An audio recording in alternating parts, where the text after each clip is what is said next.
This episode of Internet Today is brought to you by Stitch Fix. Now, it's safe to say that security at our nation's capital has been on high alert ever since the insurrection, which saw thousands of protesters force their way into the building with the implied goal of taking down the government from within and forcing officials to recognize Donald Trump as the winner of the 2020 election. Also, a couple of them took shits. Yeah, they did. But these actions are currently being laid out by members of a House committee that is doing a pretty damn good job at placing the blame for the insurrection directly at the feet of former President Trump. And we'll get to some more updates about that.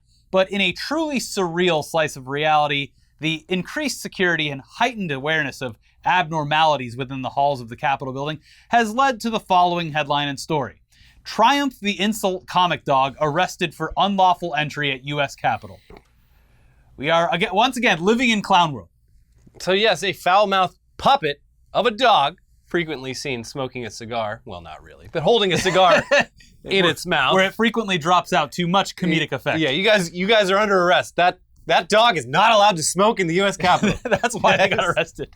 What year do you think this is? Yeah. But the Triumph the Insult Comic Dog has finally been arrested after nearly 30 years of mocking people for the amusement of television viewers. So what happened? And why were Capitol Police so proactive when it came to this foul-mouthed pup? Obviously the January 6th hearings have been going on for a couple weeks now, and the near-daily revelations about the event have been a treasure trove for media outlets, especially cable news and late-night talk shows. Not Fox News, though. They've kind of just been ignoring the whole thing. They do update their website about it, so they have plausible deniability of coverage. But back to the dog. Yes, the dog. We're talking about the dog. Puppet dog. Triumph the Insult Comic Dog has been around since the 90s and is frequently popping up at major events to incessantly mock those involved. So Triumph, and more specifically the comedian behind the puppet, Robert Smigel, showing up at the Capitol to insult politicians, it makes sense. It's very on brand. Now, typically, even if it's a small production involving a puppet, crews will obviously need levels of clearance and permits to film anything, pretty much anywhere. Not even like the U.S. Capitol. Like if you're anywhere in L.A., you need a permit to film anything. You need to go down to the local Film L.A. office and sign some forms. But yes, filming in the Capitol, you would assume... yeah. And especially with a company like CBS, going to have all of their I's dotted, T's crossed. This production was obviously no different, but at some point it seems like the crew, which was there, as I said, on behalf of CBS's Late Show with Stephen Colbert, they either overstepped some boundaries, overstayed their permitted schedule, or intentionally went where they weren't supposed to in order to get the footage that they wanted. Here's more from Rolling Stone. 7 Late Show with Stephen Colbert staffers, including the comedian behind Triumph the Insult Comic Dog, were arrested Thursday night at a U.S. Capitol office building in Washington, D.C. Earlier in the day, the production team and Triumph puppeteer Robert Smigel were spotted around the Capitol filming a segment during the third day of the open January 6th hearings. It continues. Later that evening, after the building was closed to the public, the group either remained in or returned to the Longworth House office building to film additional material when they encountered U.S. Capitol Police, who detained the group and charged them with unlawful entry. Quote, on Wednesday, June 15th and Thursday, June 16th, Triumph the Insult Comic Dog was on site at the Capitol with a production team to record interviews for a comedy segment on behalf of The Late Show, a CBS spokesperson said in a statement to The Hollywood Reporter. Their interviews at the Capitol were authorized and prearranged through congressional aides of the members interviewed. After leaving the members' offices on their last interview of the day, the production team stayed to film stand-ups and other final comedy elements in the halls when they were detained by Capitol Police. And Deadline added some specifics to the story, which might indicate who in particular may have reported the crew. Reports indicate they took videos and pictures around the offices of 2 Republican members of Congress, Minority Leader Kevin McCarthy and Representative Lauren Boebert, who we just talked about in our previous episode, because she's been accused of all sorts of things, some scandalous, some quite believable. And would have made great fodder for one Triumph the Insult Comic Dog to, lots of material there. But regardless, this all goes without saying, if they broke the rules at the Capitol, they broke the rules of the Capitol. Yeah, sure. And while it's not entirely shocking to see that a production crew, regardless of who they're working for, get into trouble for violating the predetermined parameters of their clearance to film, it certainly caused a loud response from members of the GOP whose reaction to these arrests displays a complete lack of self-awareness as they inadvertently admit that unauthorized access to the U.S. Capitol is a crime that should be taken seriously. This is so fucking insulting to everyone's intelligence. Like, shut the fuck up. Oh, you suddenly care that someone was somewhere they're not supposed to be in the U.S. Capitol? Well, not even Shut the fuck up. You care so God damn it. You care so deeply about a crew that had initial permission to be there, potentially broke the rules, which is legitimate. But wasn't in there smashing things and disrupting democracy. Like, they know exactly what they're doing. Exactly, too. yeah. Tucker Carlson led the charge, of course, with a segment titled Insurrection Day 2.0, where he joyfully exclaimed that the producers for Stephen Colbert's show on CBS committed insurrection at the United States Capitol. Fuck off. And while it's clearly not the same thing, it is at least somewhat satisfying to see these talking heads essentially confirm that the protesters involved in January 6th actually did commit serious crimes, despite saying so in bad faith. Yeah. So obviously you can say that, but then the second you say, okay, so you agree then. You do the Mean Girls, so you agree then. And then they're like, well, no, I'm just trolling. You fell for my troll. The worst people. Yeah. Anyway, as for Stephen Colbert himself, he responded to the events on his talk show Monday night saying, the Capitol Police are much more cautious than they were, say, 18 months ago, and for very good reason. If you don't know what the reason is, I know what news network you watch.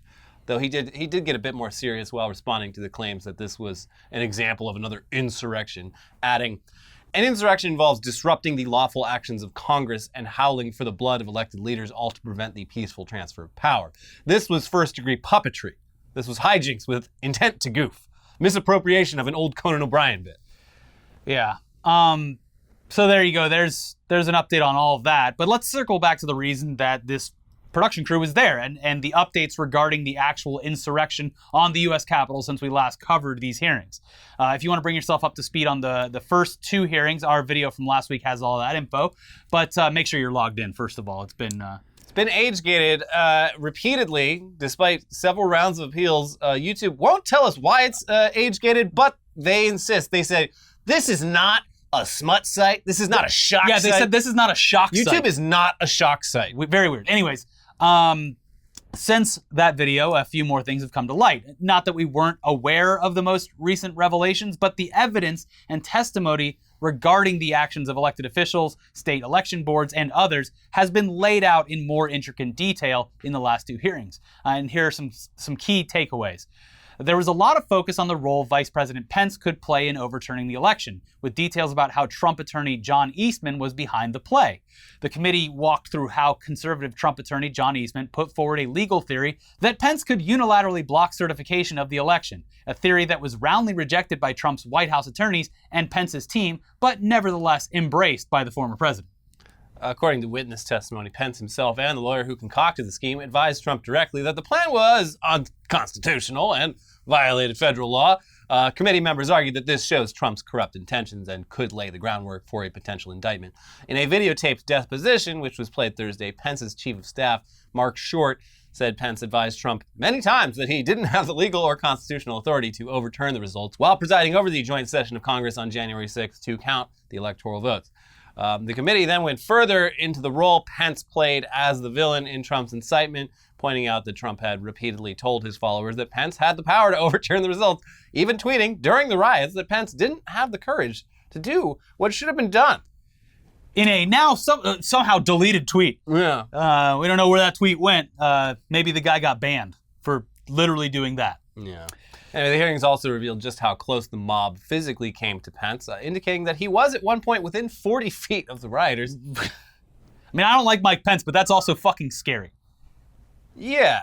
Yeah. I don't like that, because these people were, a lot of them were like that little old lady, just sort of, I guess I'm in the Capitol right now. Yeah, a lot of them were just bumbling fools. Yeah, but some of them... But a lot of them were, like, out for blood. Yes. So anyway, in addition to all this, Eastman, the Trump lawyer who we mentioned, concocted the plan for Pence to overturn the results of the election. He emailed Rudy Giuliani in the wake of the insurrection and asked to pretty please, could I be included on a list of potential recipients of a presidential pardon, hypothetically?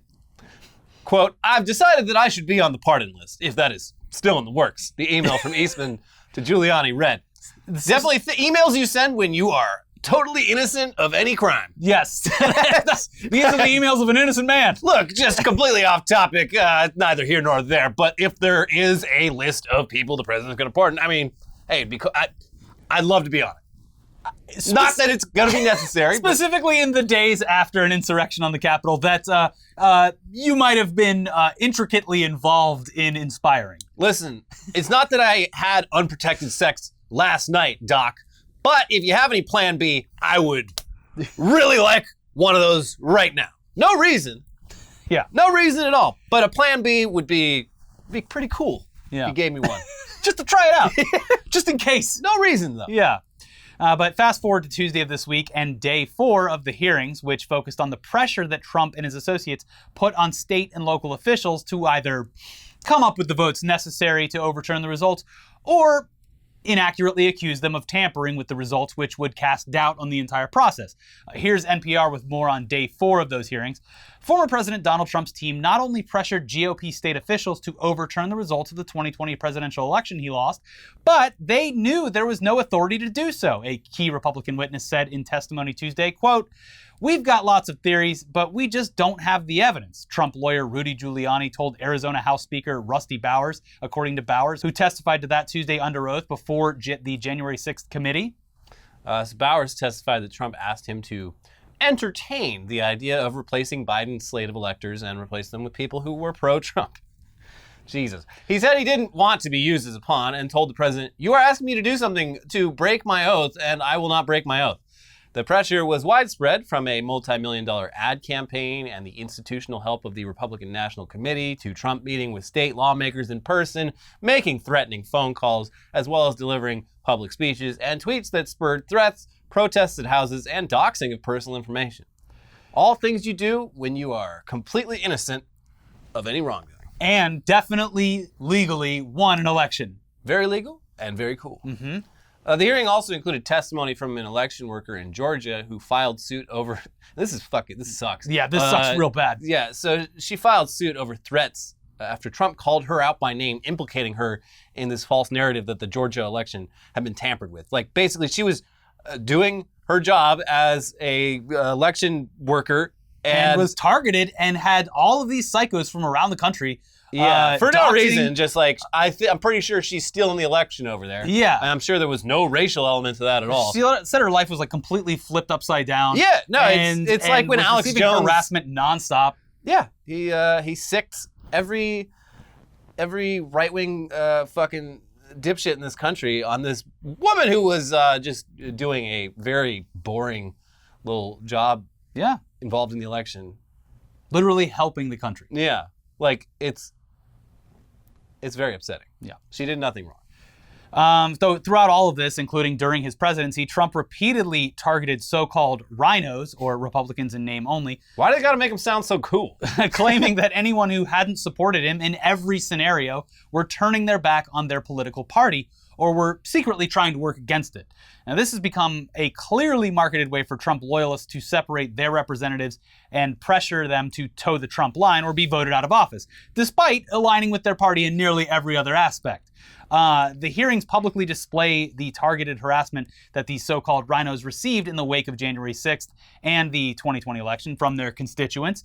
But a recent attack ad from a Republican opponent became the best, technically worst, example yet of just how bad things have gotten. Yeah, we literally can't show you the ad or even probably describe it in much detail. It's literally incitement. Yeah, like, it is a clear example. There is probably a criminal case to be drawn up if any law enforcement body felt like doing it. And they're not going to. It's one of those things that is such a clear example of creating it and being serious, but also doing the entire thing. Oh, you thought it was serious? Yeah, by claiming that you weren't serious, or it was satire, or that it was a joke. Yeah. But when you couple it with the fact that the reality of things that are all happening all around us, and the violence that takes place on a day-to-day basis in America, and the violence that literally happened as a result of Trump's election claims in 2020, you have to take this stuff seriously.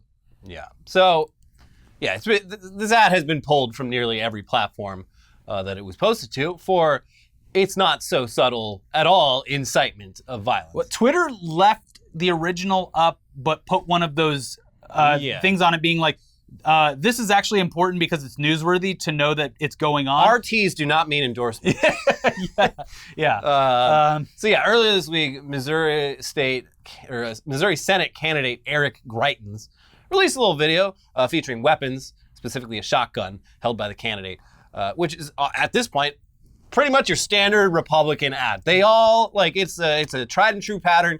You just film yourself standing out in the field next to your truck, next to your fucking giant 50-foot long truck that you use to drive to the office, and park in your suburban garage that you had to have retrofitted to actually fit the truck in it. You go out to a field, you fire off some guns. Usually it's like a little, you're shooting a target, but it says mainstream media or trans bathrooms. But this guy took it one step further by urging his supporters to go rhino hunting. Mm-hmm. Which, you're holding a gun. It's the implication. Yeah, that's all we're going to say about it. It's not even the implication. It goes further than that. Yeah, but we can't talk about it. It'd be one thing if he wasn't literally holding and firing guns while saying, we're going rhino hunting. There's more in the video. I don't want to risk it because we will get community guideline strikes. But this is newsworthy. We're talking about this thing happening in the news. You can go on Twitter and see the video. It's around. It's completely unhinged, even by Republican standards. It's shocking, even these days, to see something just this blatant coming from a candidate for government office. And it's he's not even targeting liberals. He's simply he's targeting other Republicans who are just not as crazy right-wing MAGA death cult as he is. It's sending a clear message to them. Yeah, get it? You better fall in line. It's fucking terrifying. But anyways. Troubling. All very troubling. Lots of troubling things happening in the country right now. And the temperatures are heating up, literally, figuratively. It is summertime. Shit definitely does get Cows crazy. are just dropping dead. Yeah. Yellowstone is flooding away. A whole house fell and floated away. A very well-constructed house. I thought it was going to shatter. That house just floated down the stream like something out of a children's book. Wherever it ended up, they should just keep it there and make it a new tourist attraction. Whoever built that house did an incredible job. They don't make them like they used to. I'd like that contractor's number. Yes. Anyway, now it's time for another awkwardly timed ad break. So let's bring things back to bipartisan territory by showing the video that went viral over the weekend of Joe Brandon falling off his bicycle with some goofy sounds added to it.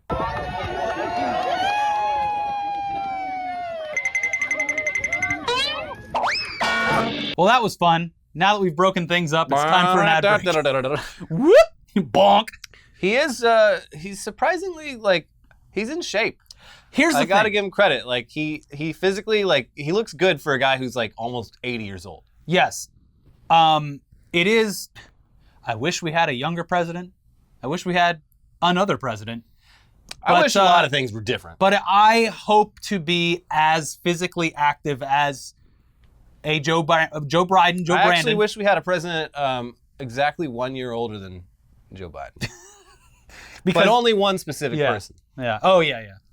Anyways, yes, at least he's biking still. Yeah.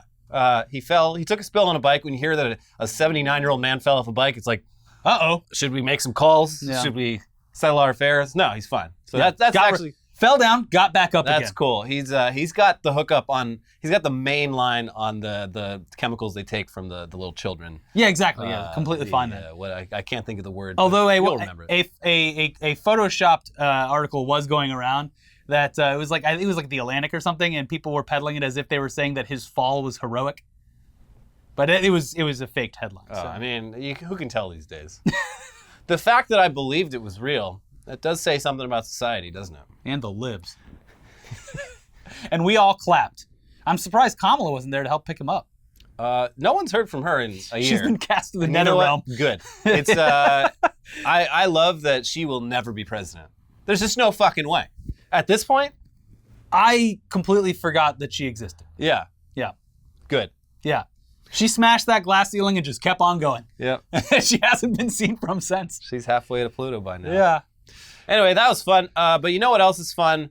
Looking really, really good this summer and leaving the dark world of politics and fighting, leaving that all behind to go enjoy some activities. Outdoors, perhaps, in some brand new clothes that make you look and feel great. That's why we're always stoked when Stitch Fix sponsors our show. Shopping for clothes can be daunting. You never know if things will fit. Returns are difficult. Sometimes you don't even know where to start. This season, let Stitch Fix do all the hard work. It's easy and fun to get started. First, take a few minutes to set up your Stitch Fix style profile, answer a few questions about what you like to wear, what you don't, and how open you are to trying new styles. Then, Stitch Fix's expert stylists will go to work finding items exclusively for you. Every piece is handpicked for you and is unique to your size, style, and in your budget, making it the best way to discover clothes that make you look and feel your best. Stitch Fix will send you 5 pieces to try on at home. You keep what you love and you send back what you don't. Shipping, returns, and exchanges are easy and free, plus there's no subscription required.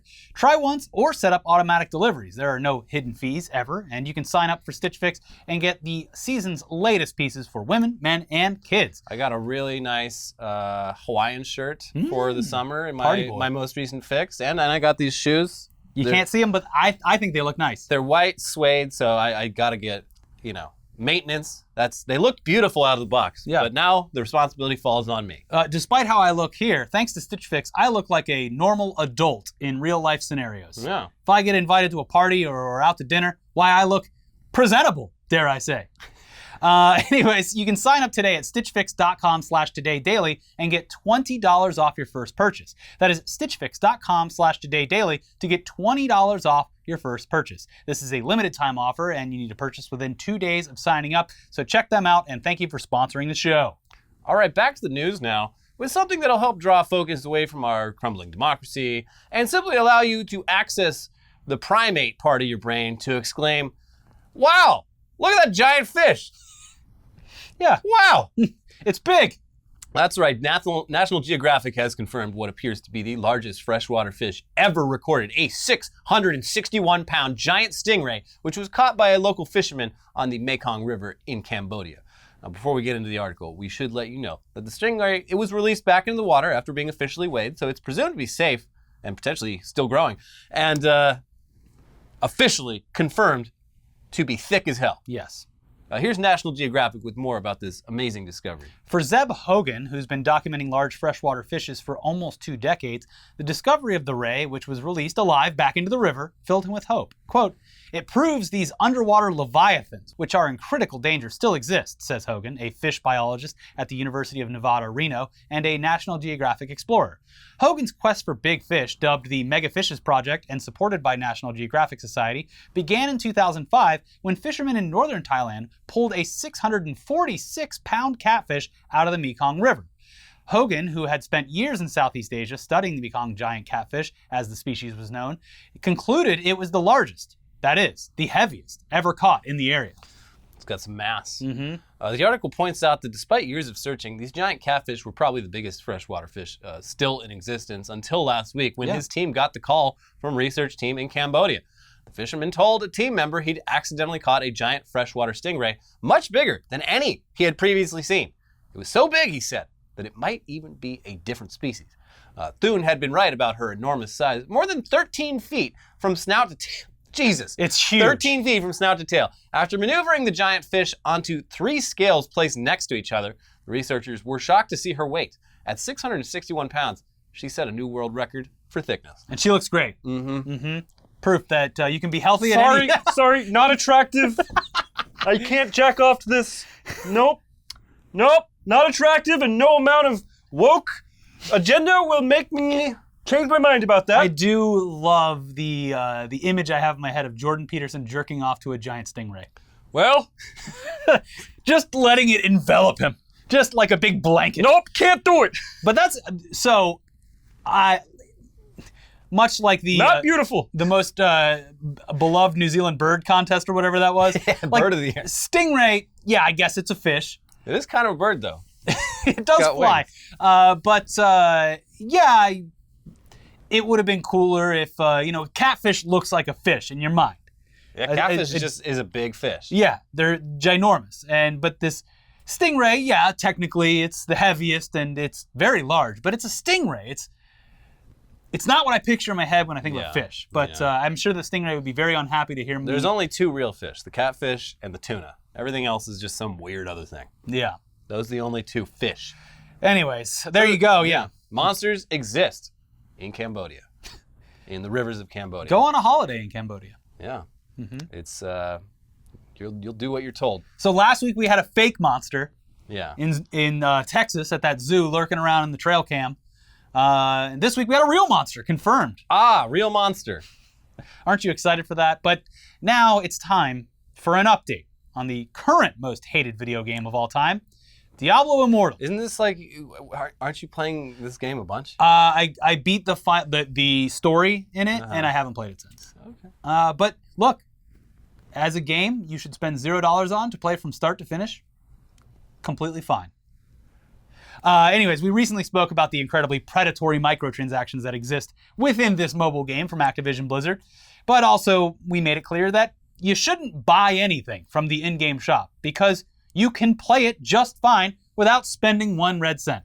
Or, if you're like Elliot, you could just not play it at all. Not interested. Yeah, I am a fan of the Diablo series, so I wanted to try it out. Please stop making fun of me. Anyways, obviously some people want to just throw money at a game like this in order to fast track themselves to the top of the leaderboards, breeze through dungeons, and show off their incredible gear. To who, you might be asking? Well, we're not sure, but we are sure that they think they look very cool. Anyways, one streamer from New Zealand decided to test the limits of the in-game monetization by spending thousands upon thousands of dollars in search for an epic 5-star gem. And previously we reported that streamer, Quinn69, had spent 10,000 New Zealand dollar dues with nothing substantial to show for it. So they learned their lesson, right? No. Yeah, so that all changed this past weekend when Quinn69 finally got the gem that he was looking for after spending a grand total of $25,165.57 New Zealand, which comes out to around 16,000 US dollars. What happened next was seen as a protest from one of the game's only public-facing whales. Here's more from Video Games Chronicle. After getting the gem, Quinn said, "It's over," and immediately uninstalled the game. However, he then realized that he'd forgotten to take a screenshot of the gem, so he installed the game again before deciding he was going to destroy the gem in protest. Quinn then reloaded the game and used his 5-star gem to power up a relatively useless 1-star item, deliberately destroying the 5-star gem in the process. He then left his clan, saying it was an honor to whale with you, before deleting his hero entirely to ensure he couldn't resume the game again later. "Fuck you, fucking Blizzard," he stated, showing a middle finger to his camera before uninstalling the game for a final time. What a brave gaming soul. Yeah, you really showed them by spending $16,000 on microtransactions. Oh my God. Another thing. The publicity is priceless, though. I might cover this on Tech News Day this week, but Ted Cruz outed himself as a microtransactions whale. What game was he playing? I don't know if he said which game. He was talking to one of that Michael Knowles character from Ben Shapiro's company, but he's like, "I don't see the problem with microtransactions, Sometimes I don't want to grind for a whole year. I want to have good gear right now. So I don't see the problem. Spend like 20, 30, 40 bucks, and then I have it, and I feel better as a player because I didn't have to work for it." He definitely seems like he'd be the type of person to do that, but I guarantee you it's the lamest game you can probably think of. It has to be, yeah. Have you ever spent any money on a mobile game at all, ever? Yeah. I back when I played Trials Frontier? Trials Frontier, I think I dropped $10 on it. And I played that game kind of every day for a whole year. Yeah, I remember we were traveling a lot then, so I'd play it on planes and stuff. And it was also I can't remember what I bought, but once I did, all the ads went away. See, there I was perfect, because they were just bombarding me with fucking ads. But yeah, other than that, yeah, my for a mobile game, no. My vice was Fairway Solitaire, with that little it's like Tri-Towers or whatever, Solitaire, with a bunch of levels or something like that. I got really into that for a while, but since then, no, not really. Yeah. Anyways, while we're on the topic of Diablo Immortal, some analytics were recently released which showed just how much money the mobile game has brought in since release. And while the number is large enough to piss off anyone who demanded that everyone protest this pay-to-win game, it's a far cry from the kind of money that nearly any other major release would bring in. In fact, if this were a standard video game release, the money that Diablo Immortal has made would seem as though the game was a complete flop. Here's Engadget with the news. 2 weeks after release, Blizzard's Diablo Immortal has earned approximately $24 million for the troubled studio, according to AppMagic. In an estimate it shared with Game Dev Reports, the analytics firm said the free-to-play game was downloaded almost 8.5 million times over the same time frame, with 26% of downloads originating in the US. So again, this is a 24 million number. It might be shocking to some, but you coupled that with the 8.5 million installs, and we have to say this is literally a flop in every way for not only a game, but any entertainment property in general, especially considering that it is a part of a historically successful, beloved franchise. I mean, hell, if a major movie was released and only brought in $24 million in 2 weeks, it would be seen as catastrophic. Yeah, almost as bad as Lightyear. All because they had that gay kiss. Yeah. Sorry, Junior. No Lightyear for you. So video games, especially sequels, they can typically bring in hundreds of millions of dollars upon release. Obviously, it would be hard for Immortal to do that immediately, considering it is free to play. But the fact that only 8 million gamers even downloaded a free game, that's telling. Yeah. And obviously, these numbers are a bit less than usual because the game has yet to launch in China. Yeah. But it looks like that plan is also currently in jeopardy, and the game has officially been delayed there, literally at the last second. Uh-oh, you didn't hear? They're banning gaming over there. Yeah. Get with the program. Here's Polygon with more on this. Diablo Immortal, Blizzard's controversial mobile game entry in its famous action RPG series, has had its release in China delayed just days before it was due to launch. The launch had been set for June 23rd, but in a post on June 19th by the game's co-developer and local publisher NetEase, they said it needed to make further optimizations, including support for more devices and network and performance improvements. We need to put more spyware in this fucking thing. Yeah, this explanation is very strange because despite being overloaded with microtransactions and frequent notifications bugging you to buy things, the game runs incredibly well on mobile. So I can't really see this being the issue.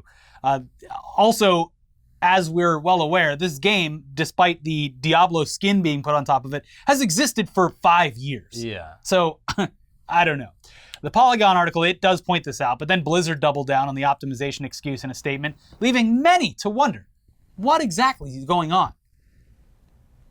They're banning gaming. We've covered this. Yeah, that's true. And also, they don't want all of their young soldiers getting stunted in their growth by those evil video games. That's why they only develop it and then say, hey, Americans take this. Yeah. Yeah. They don't want their own kids getting hooked on their own supply. Exactly. I mean, if Americans want to buy this shit, sure, let them have it. But not here. Yeah. Not in my house. It is also kind of shocking to see that only a quarter of the entire install base is from the US.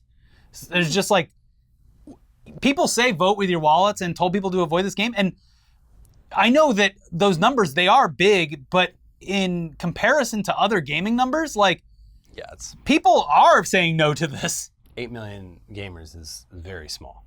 They targeted gamers and they failed. Anyway, that's our episode. If you missed it, we did a V-Rare interview stream on Monday this week. We talked to Nick Letzko, the comedy songwriter who helped us cope our way through the pandemic. Webby Award winner too. Yeah, Webby Award winner, president of Halloween. We got winner. Yes, we did. Basically a 90-minute interview with Nick Letzko as he prepares to go out on his worldwide tour that includes Washington, D.C., New York, and Tennessee. Your chance to see a real Webby Award trophy with your own eyes. Yeah, so please check out that episode. And also check out the new episode of Weekly Weird News, which we talk at length about a frog army that has nothing to do with Pepe. Nothing. And then update about Weekly Weird News, because I've seen we started promoting the fact that you can listen to all of our episodes in audio format on your favorite podcast app, whatever that may be, Spotify or iTunes or whatever. And people are like, where's Weekly Weird News? It is a separate podcast. Everything that isn't Weekly Weird is under Internet Today, and then Weekly Weird is its own standalone podcast as Weekly Weird News. So there you go. Now the things that you should watch are up over here. Watch the Nick Letzko interview, please. watch the Weekly Weird News, and we'll see you soon for some tech news. And baby, it's NFT week in New York City, and things are really cringy. Yeah. Stay tuned for that. Bye.